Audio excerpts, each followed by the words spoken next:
Hey guys, this is going to be my reviews from this past week, which was July 10th. Picked up a lot of cool books, so I'm going to get right into it. Start with the books a lot of people are talking about. I guess there's a lot of books, big books this week, but I'm talking about the two image number ones, both Ghosted and Sheltered.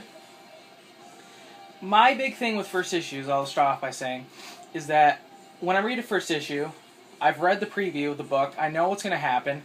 I know basically what's going to happen in this first issue, but it needs to do something that is over the top and that makes a big enough impression on me that I need to go out there and buy the second issue. Now, one of these books did that, and one of these books did not. And Sheltered is the book that I felt it was a little lacking to me. It's okay, I get it. It's a pre-apocalyptic tale, but these apocalyptic type stories I feel like are a little stale, at least to me. I can think of 4 other books in my pull list that deal with some sort of apocalyptic type story. And even though it's a little different in that it's a pre-apocalyptic tale, I'm still not all that into it. The artwork was good, the story was good, it was interesting, but there wasn't that, that over-the-top element of it that is going to make me go out and get a second issue. I may pick up the second issue depending on how light my week is the next time it comes out, but that of course all depends. I think it's worth checking out, but I don't think you need to run out and buy it right now, and I definitely don't expect it to be the next big thing. I mean, it's just good. It wasn't great. I'll give it a 3.5 out of 5. Alright, but didn't overly impress me. Ghosted, on the other hand, I was totally into this book from start to finish. It's exactly what I wanted from a number one. Unique story, amazing artwork, some things in it that surprised me that weren't in the preview. The last few pages were really, really awesome. This is a book that I can see going pretty far. I don't know how many issues it is. I know it's starting out as a mini and may get picked up as an ongoing, so that's something that I really, really look forward to.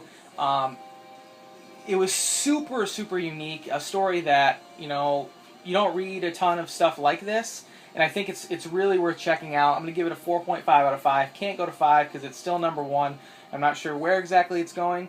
But yeah, Ghosted, I really suggest getting that. Pick it up from the shop this week if you have the opportunity. Next, we got Justice League number 22. Start of Trinity War is finally here.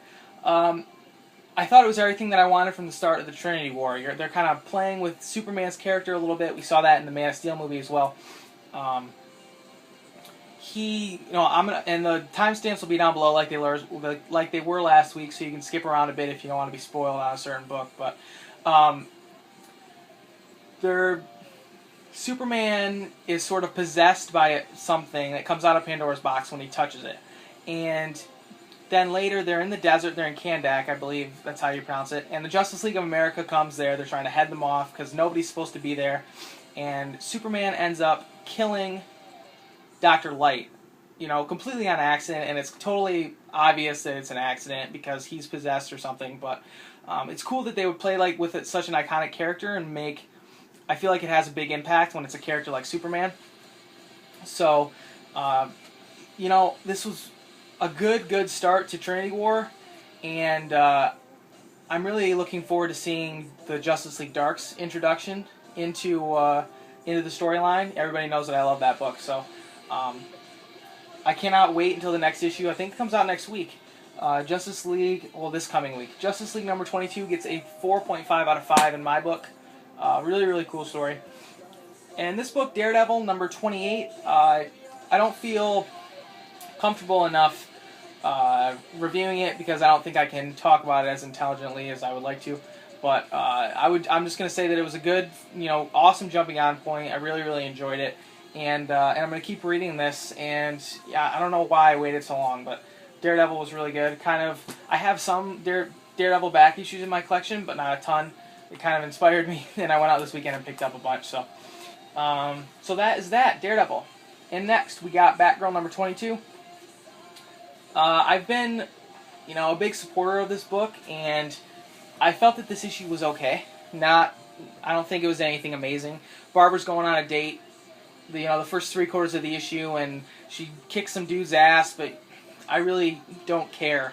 And in the last couple pages, Batman and Commissioner Gordon meet up, and Commissioner Gordon wants Batman to help him find Batgirl, because he knows that Batgirl, killed James Gordon Jr. So he wants Batman to help him find her, and of course he doesn't know that his Batgirl is his daughter. So it's going to be interesting to see what goes on in the next storyline, the Wanted storyline. If you've been looking for a place to get on this book, I think now's a pretty good opportunity with the next storyline coming up. I'm going to give this a 4 out of 5. I usually love this book, but when 3/4 of it bores me and the last 4 pages are awesome, that's not, it's not a definition of a good book to me. It needs to be good all the way through. So just 4 out of 5 for Batgirl this week. Next, we got Helheim number 5. Sad to find out that this is a mini series. It's going to end at issue 6, I believe. But, amazing as always. Cullen Bunn doing a great job. Joelle Jones, killing it. I think she played with the panel layouts a little bit more in this issue than she has in the past. So, and I think it paid off. It was really, really cool. And I mean, Ricard gets wings. I mean, look at that. I felt it was less action-packed than other issues, but it's setting up the final issue and the events that have to go down to resolve this sort of war between the two witches. So I'm going to give Helheim number 5 a 4.5 out of 5.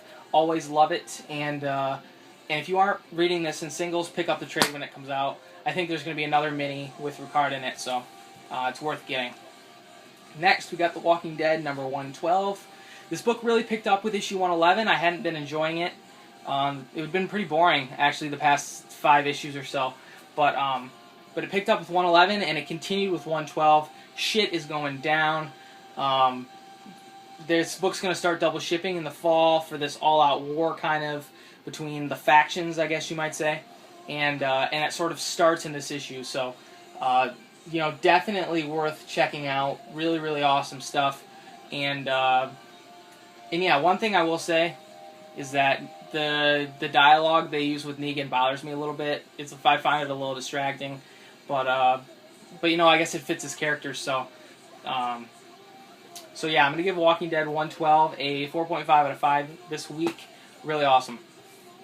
We got next Superman Unchained number 2. Man, I don't know what the deal with this book is. I don't know what the deal is. There's so much going on with the story, and there's so much going on with Jim Lee's artwork that I don't know. Like, I'm intrigued by the story, but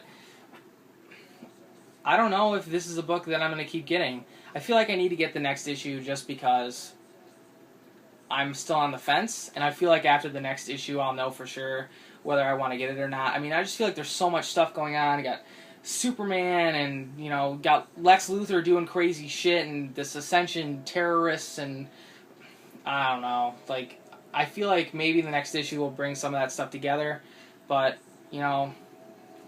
I guess we'll wait and see. I'll give Superman Unchained a 3.5 out of 5.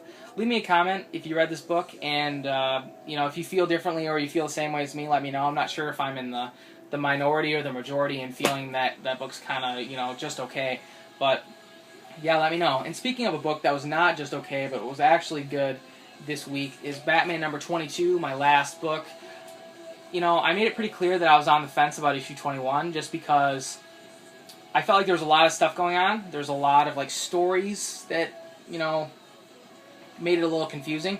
But with this issue, all those storylines begin to come together, and I think that, shines a better light on issue 21. I think I'm going to go back and read the 0 issue and then read 21 and read 22 again and decide how I feel about that. But, Scott Snyder was starting the storylines with the Red Hood, and he was, the Red Hood gang, and he was starting the storyline with, Bruce's uncle and, the Riddler, and all this stuff was going on simultaneously, and all that stuff starting to come together. His uncle and the Riddler are connected, and it's going where I think Scott Snyder wants it to go, and it's starting to become a little more clear where it's going to go. So I'm going to give Batman 22 a 4.5 out of 5 this week.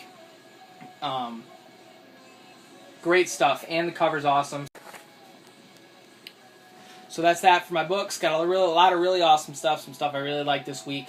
Yeah, I'll be back on Wednesday with my pull-list video. I'll be back on Tuesday night, the live show. Be there.